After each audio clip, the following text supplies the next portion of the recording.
In fact, I will not be going and meeting within the two high courts because some discrimination after my coming over here, because I was asked to deliberate on different high courts. Now I have been limited to two high courts, but I will be going for one high court because in India we cannot ignore one or other courts.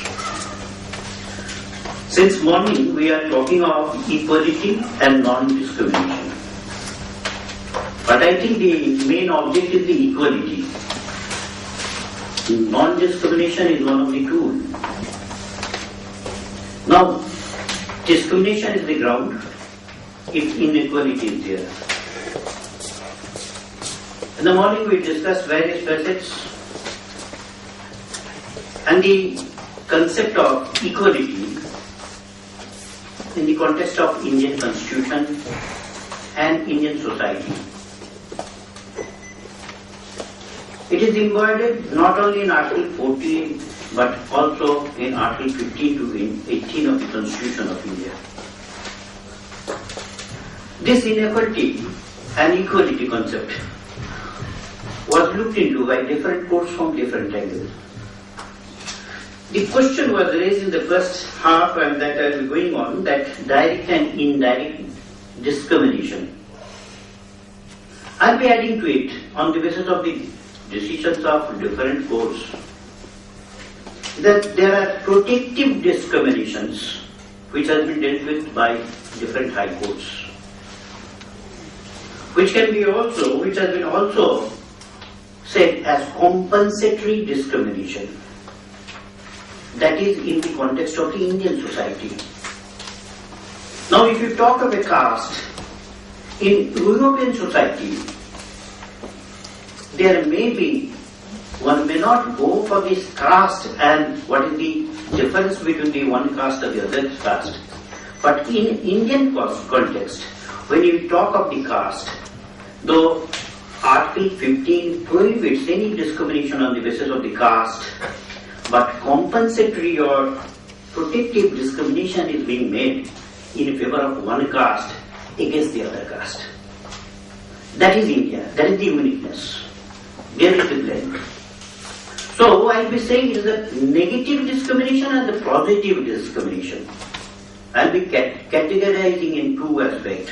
That certain discriminations which are need for the purpose of society, which is positive discrimination, which can be stated to be protective discrimination or compensatory discrimination. Now, compensatory discrimination, one can look into the, the Ceiling Acts, Urban Laws, Land Ceiling Act, and the other Land Ceiling Acts. The lands are taken from landlords. Some compensation is paid, and that is given to a poor. As all the aim and object is the equality.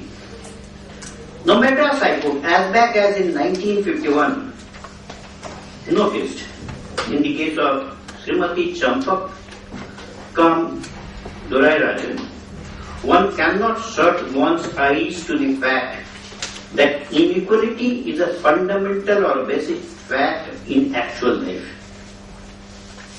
Absolute equality there is not among human beings.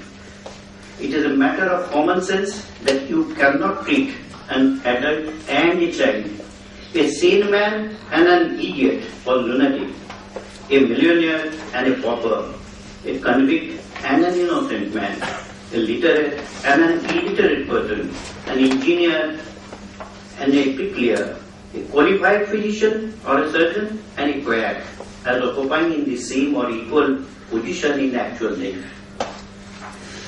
While looking into this matter, the Supreme Court dealt in detail in the case of Indra-Swamy.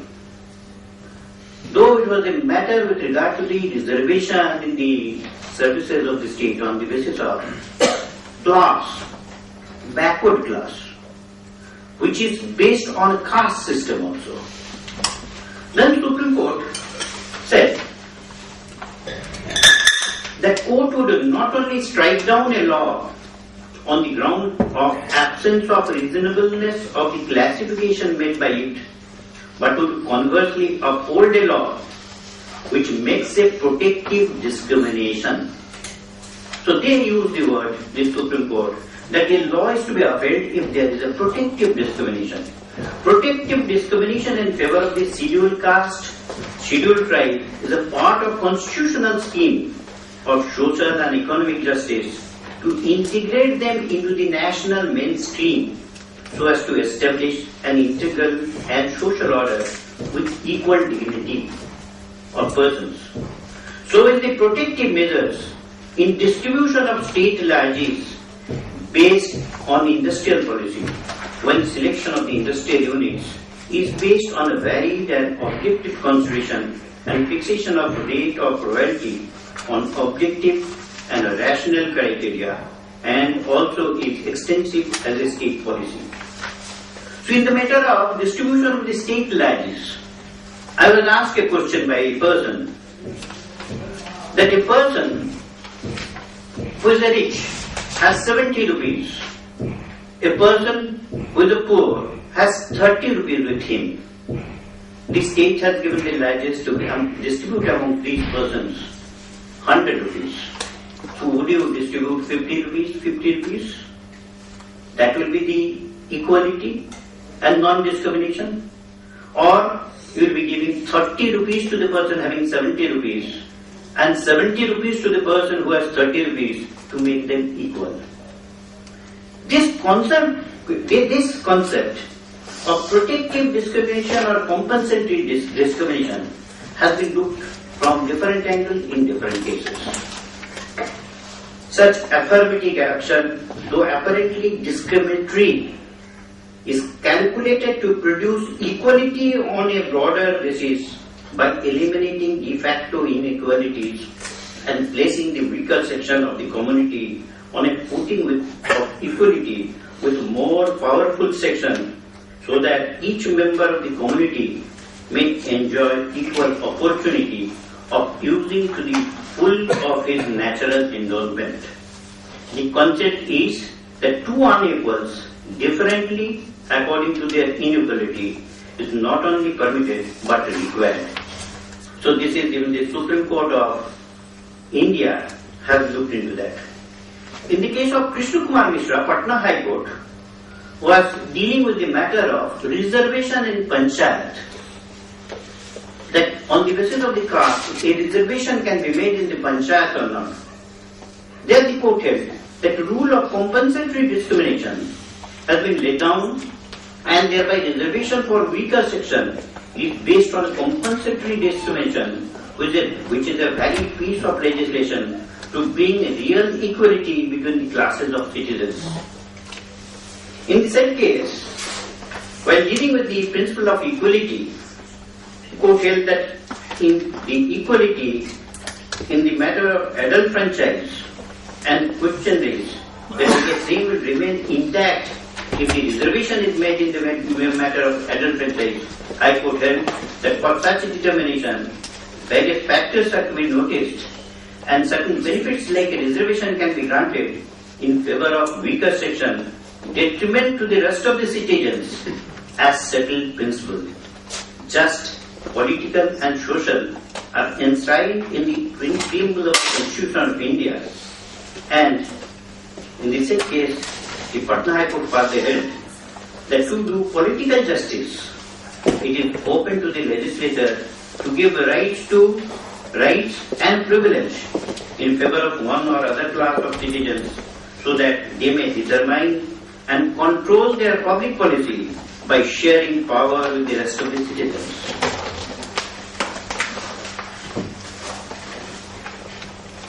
There is no ritualistic formula or any magical charm in the concept of social justice. All that it means is that as between two parties, if a deal is made with one party without serious detriment to the other, then court would lean in favor of the weaker section of the society. This is all to make equal. Social justice is the recognition of greater good to larger number without deprivation of accrued legal right of anybody. If such a thing can be done, then indeed social justice must prevail over any technical rule. It is in response to the felt necessity of the time and situation in order to do greater good to a large number, even though it might detract from some technical rule in favor of a party. What I am saying, that equality is our aim. Non-discrimination is a tool, but in certain cases, the discrimination, if it is beneficial, that is also required. The Patna High Court there also dealt with the distributive justice system. There are certain things which is to be distributed in favor of other, discriminating with the other, or making two persons equal. The principal aim of Article 14 is equality before law, whereas Article 15 prohibits discrimination on the ground of religion, race, caste, sex, or place of birth. The true aim of Article 16 is also equality, but in the matter of public employment.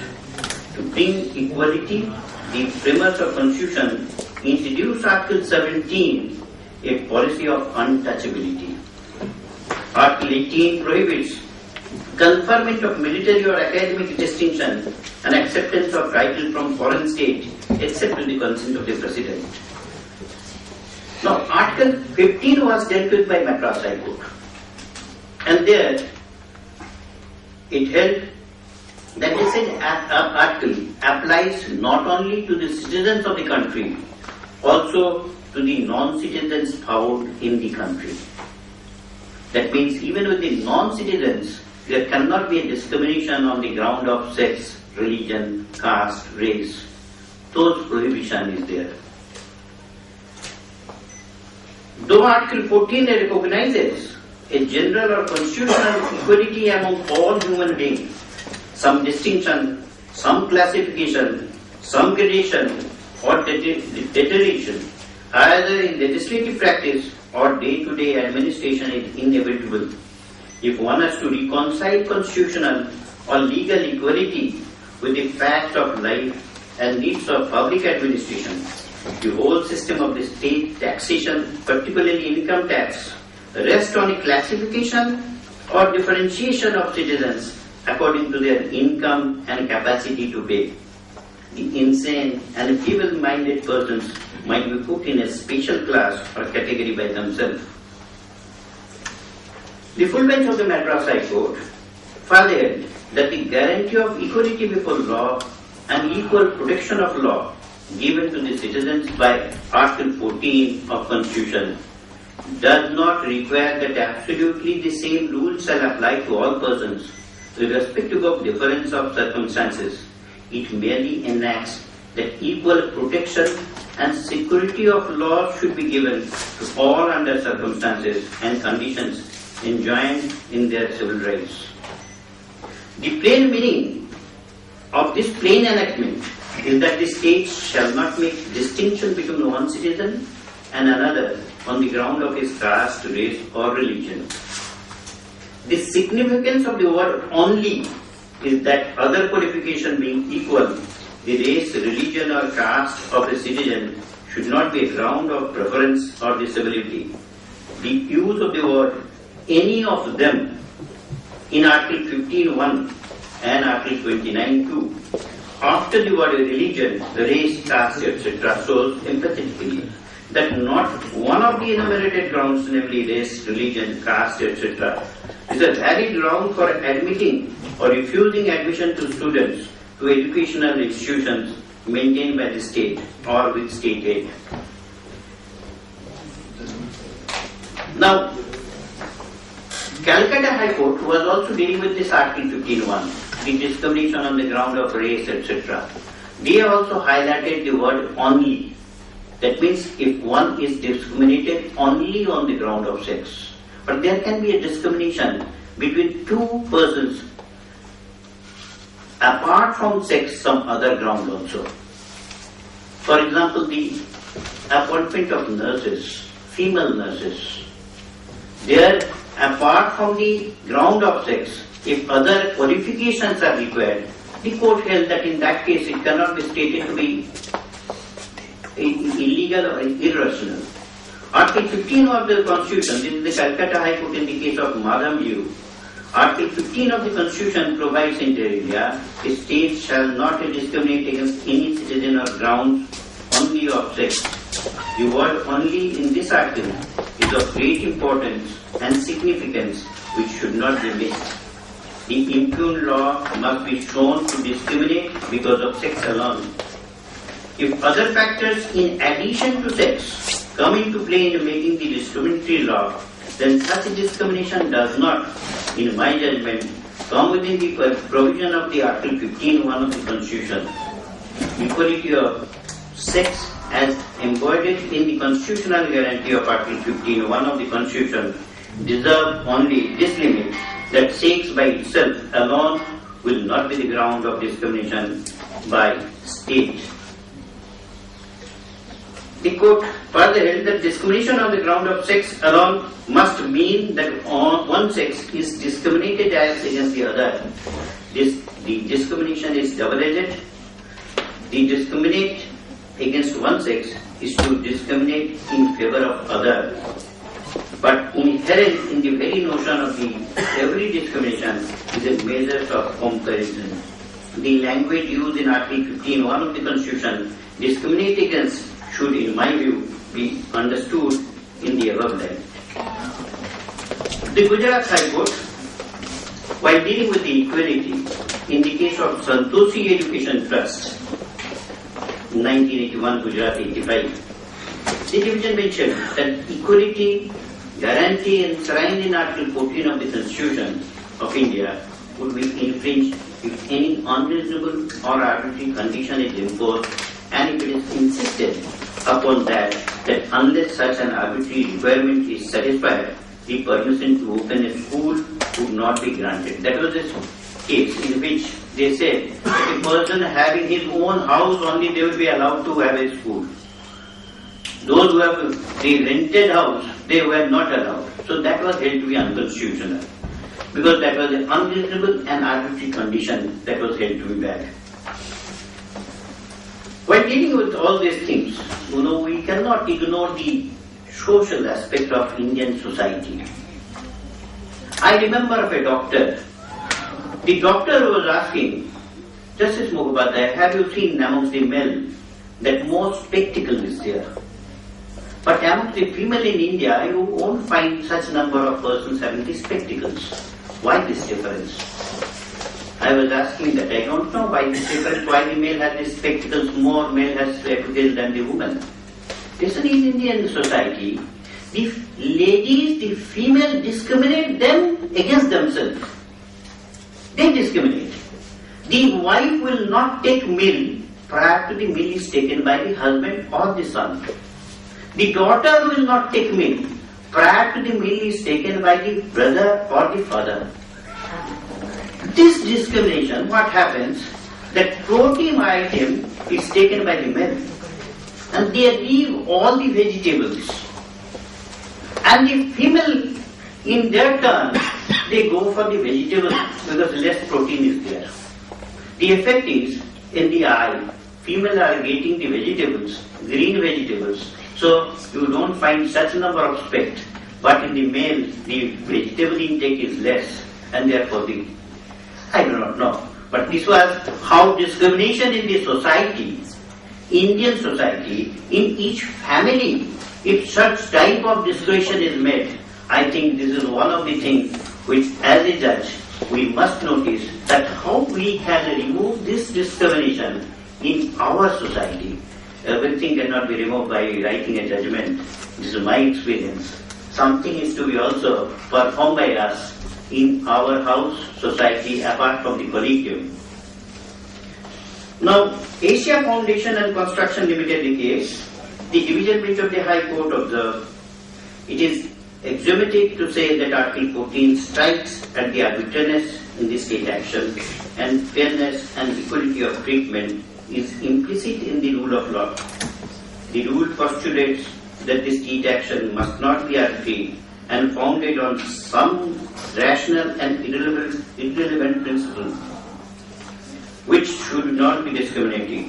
The state should not allow itself to be guided by extraneous or irrelevant consideration, since that would itself amount to denial of equality. The Supreme Court held, in the case of the International Airport Authority, that principle of reasonableness and rationality, which is legally as well as philosophically as essential element of equality or non-arbitrariness, is protected by Article 14. Now, what is standard of the reasonableness to which the state action must conform is a moot question.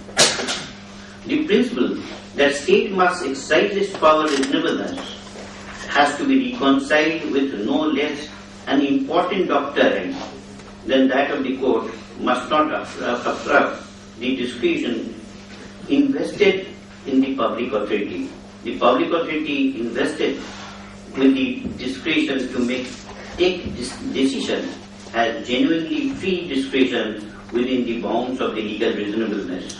Court should shun the temptation to delineate these boundaries too rigidly. The approach of the court must be to adopt and apply an objective standard which may leave the deciding authority the full range of choices which the legislature is presumed to have intended. The decision cannot be capricious or according to the humor of the authority, and if it confines itself within the bounds of legal reasonableness, the court is precluded from looking further into the merit of such a decision. Supreme Court in the case of Srinivas Theatre held, while ascertaining the meaning and content of the expression, all are equal before the law and are entitled without discrimination to equal protection of the law. We need to have constraint by the interpretation placed upon them in the other countries, though the relevance is undoubtedly great. It has to be found and determined having regard to the context and scheme of our constitution. It appears to us that the word law in the former expression is used in a generic sense, a philosophical sense, whereas the word laws in the latter expression denotes specific law in force. Equality before law is a dynamic concept having many facets. One facet, the most commonly acknowledged, is that there shall be no privileged person or class and that none shall be above law. A facet which is the immediate relevance theory is it to bring about through the machinery of law a more equal society envisaged by the preamble and part 4 of our constitution. For equality before law can be predicted meaningfully only by an equal society, that is, in a society contemplated by Article 38 of the Constitution, which reads as under. Article 38 says, "State to secure a social order for promotion of welfare of the people. The state shall strive to promote and welfare of the people by securing and protecting and effectively as many as it may a social, economical and political shall inform all the institutions of national life. The state shall, in particular, strive to minimize the inequalities in income and endeavor to eliminate inequalities in status, facilities and opportunities, not only among the individuals but also amongst groups of people residing in different areas or engaged in different vocations." So Article 38 takes into account that state is bound to reduce the inequalities, but as we have pointed out, equality will be only amongst the equals.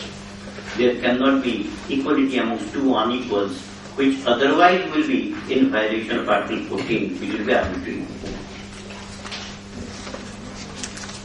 There are other judgments of Patna High Court. In one of the judgments of Patna High Court, Ramnarayan Prasad the court held the guarantee of equal protection under Article 14 was not absolute, and that the clause did not prohibit legislative classification and did not prohibit the legislature from enacting special laws to combat special evils. He went to they went to the length of stating that even a legislation relating to one individual would not violate the Equal Protection Clause if there was no discrimination. In the state of Madras, B.G. Rao of the state of Madras, the Madras High Court says that the two phrases, equality before law and the equal protection clause, must be taken to denote two different conceptions because of the disjunctive. Otherwise, we would be attributing the scene of tautology to constitutional makers.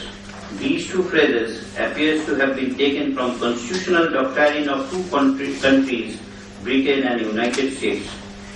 It was Dicey who enunciated the doctrine of equality before the law as part of the rule of law, which, according to the learned professor from the fundamental principle of British Constitution, it has three meanings, or may be regarded from three different points of view.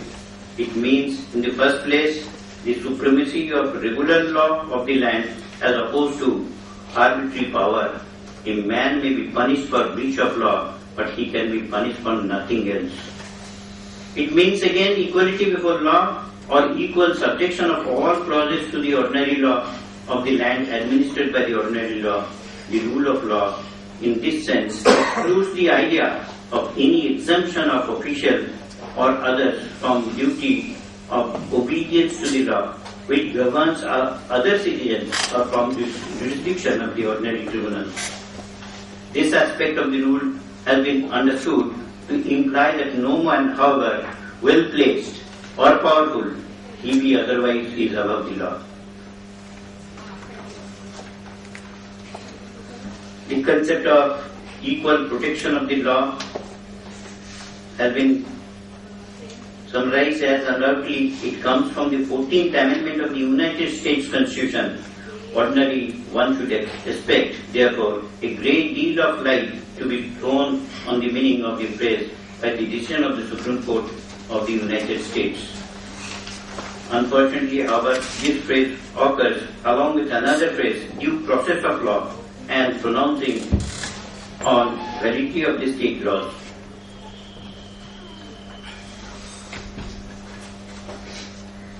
In the case of Lakshman Das Chagannath Bhartiya, the Bombay High Court held that is now settled law, which Article 14 does not ensure absolute equality amongst all, but ensures it amongst persons similarly situated. It is for this reason that classification is permissible, provided there is a nexus between the classification and purpose to be achieved.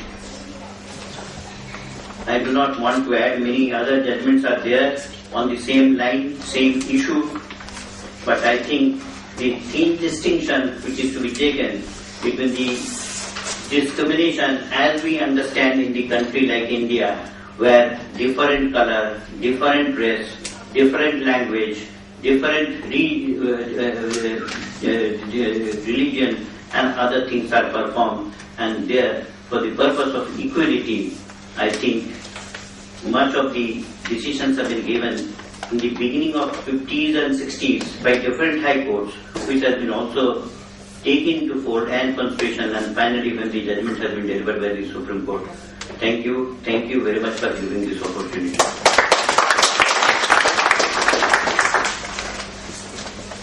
Not 50.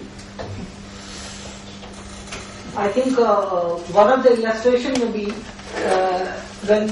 It's all right. I just said that I am confining because I thought that I will be... And I think I will be able to illustrate that in the context of the South African experience as I go along.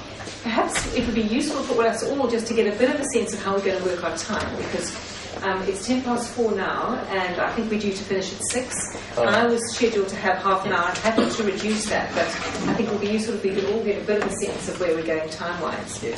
If you have Socio-Legal, you have about 45 minutes. We'll stick to that. Maybe I won't need that long, but I'll try and abbreviate it because I think it would be useful. I think it would be useful to have some conversation. Then I'll try and work to a sort of 20-25 minute deadline, and then that will give us time to other speakers as well. Good. I'm going to make a couple of preliminary remarks, and then I'm going to tell you a little bit about the South African context, because I think as we've understood, and some of the discussion we've already had, has illustrated how contextual equality is, and I think it would be helpful for you just to have a bit of a picture of the South African context to go on. Then and I'm afraid I always find it difficult, the academic in me always rears its head up. I'm going to talk a little bit about the concept of equality, because again, I actually think equality, perhaps more than any other right in a Bill of Rights, is driven by philosophical understanding and a purposive understanding of what we think about equality. And then I'm going to talk about our Section 9. South Africa, of course, is a new constitution, stems from 1994 and 1996, complex story why it's 2 years, but I'm going to look at Section 9 of the South African Constitution, which you'll find in this rather voluminous pack. I've been thinking about my luggage going home as each one has arrived, but in the voluminous pack you will find the very first page, but really the only thing you need to look at, which is Section 9, the Equality Clause. And I'll just go through that and talk to it. And then finally I'm going to talk briefly about gender and sexual orientation in the South African Constitution. The preliminary remark I want to talk about is a little bit about the problems of the comparative method, because our Constitution says that we must look at international, we may look at other jurisdictions, look at India, and we regularly look at jurisdictions around the world, Canada in particular, to some extent the United States, Europe of course very extensively, and then our neighbours, Namibia, Tanzania, Kenya. So what are we doing when we're looking comparatively? Why should we want to do this? And I think we difficulties of this perhaps find a rather intransigent attitude to some members of the United States Supreme Court, but I do want to suggest that there really is a problem here, particularly in the context of equality, which is that if something is based on context, then any kind of free borrowing without real understanding of context might well be quite problematic. And I think therefore the value we get from the comparative method in equality is not so much the pulling out of some of the beautiful words of a colleague from another jurisdiction, but beginning to understand where our own blind spots are. And I think we've already seen a little bit of that this morning. There's, I think, a relatively polite urging coming from some Indian colleagues to say, well, the way we think about equality is different to the way you think about it in Europe, and we think there's some good reasons why we think about it like that. And I think those sorts of debates that occur under the comparative method are the most valuable things. It's not really helpful to just cherry pick from judgment to judgment. So I'm not going to suggest to you that the South African approach is one that should be adopted in India or should be adopted in Europe, but might make you able to think a little bit about your own system and your own way of doing things, and whether, you know, the way I explain our experience might just sort of have an open mind moment, which I think for judges is always a good thing, and I know barristers generally think we never have it, but I think that's the idea of the comparative method to me. It's to encourage that open mind moment. Right, turning to the South African context. South Africa is a middle-income developing country. Our GDP is $144 billion, and more interestingly enough, we have a per capita GDP of about $3,000 US, compares to India with a per capita GDP of somewhere between 1,000 and 1,200, and I'm not quite sure what the UK is, but considerably in excess of that. But it puts South Africa very firmly in the developing country context, in middle income. We are a population tiny by comparison to India. There are 50 million of us, and of course we are very diverse. Between 75, we haven't had a census since 2001. We're just now seeing India's about to have their census. We're also about to have ours. But in 2001, about 77% of our population were African of descent, black African from, as opposed to our Khoi population, but black African South Africans. We have a population of 1.2 million people of Indian descent, and by and large, our population of Indian descent came to South Africa in the late 19th century as indentured labour to work on the sugar fields, and most of them stayed. We also have a proportion of people who came over as traders. Accompanied that, of course, Mahatma Gandhi came and spent some 40 years of his life, and certainly for South Africa, in South Africa, around about that time, the early 20th century. We have 4.3 million of so-called coloured descent, and that, in fact, includes within it original inhabitants, Khoi original inhabitants, also referred to as Hottentots and Bushman inhabitants, as well as the descendants of slaves who were brought in the 17th century largely from Malaysia and Indonesia. And a very large proportion of those live in the city where I live, which is Cape Town. And then finally we have a white population of about 4.5 million, so just under 10% of the population. We speak 9 official languages and several others, including Gujarati, which is in fact mentioned in our constitution as a language to be encouraged, but it's not an official language. Of those official languages, English is the most spoken in the courts, remarkably, even though only 8% of us would in fact be first language English speakers. So there again, quite a similarity, I think, to the Indian experience. We are religiously diverse, though less so than India. Probably about 80% of us are Christian. There are significant Hindu, Muslim, and Jewish communities, so Jewish community has now shrunk and become very small, as well as African animist religions. We are, by international standards, again, rather like India, a very religiously observant country. A very high proportion of South Africans would consider themselves to be practitioners of one religion or another. And yet, also rather interestingly, it produces very little conflict in our society. They have the suburb where I lived in Johannesburg when I was a member of the Constitutional Court was probably the only suburb in the world where within a couple of 100 metres there was both a synagogue and a mosque, and the communities lived side by side, and then there was I in the middle of a sort of agnostic ex-Irish woman. So very, very diverse, and religion is just not a touch point in our society. Race, of course, is. We are very unequal. Our Gini coefficient is arguably placed somewhere between 0.6 and 0.7, where, as you know, 1 is perfectly unequal and 0 is perfectly equal. We are deeply, deeply unequal. Nearly 50%, again, like India, nearly 50% of South African households are poor or very poor and are living close to the poverty line. The depth of racial inequality reached its height in the early 1990s. Now what we're seeing is that there's a slow reduction of inequality between the races and a deepening of inequality within a race, which illustrates that what's happening is some African people in the Indian community are moving into the middle class and upper middle class, so you're getting patterns of inequality within those groups and a slightly declining pattern between races. But still, and the fundamental reality of South Africa is deep inequality. Of course, this inequality is a direct consequence of both several centuries of colonialism and very damaging half-century of apartheid. And our Constitution expressly seeks to remedy this. It says in its preamble, which we use a lot in our jurisprudence, that the Constitution seeks to heal the divisions of the past and to establish a society based on democratic values, social justice, and fundamental human rights. That's a very clear vision, I think, for both interpretation of the Constitution itself, but also for statutory interpretation.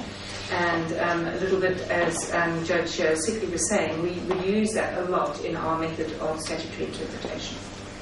So that gives you a bit of a picture of the South African society. Turning then to the philosophical and conceptual issues around equality. The idea of equality as an enforceable right is, of course, a very modern idea. Although the historical genesis of equality as a philosophical concept is ancient.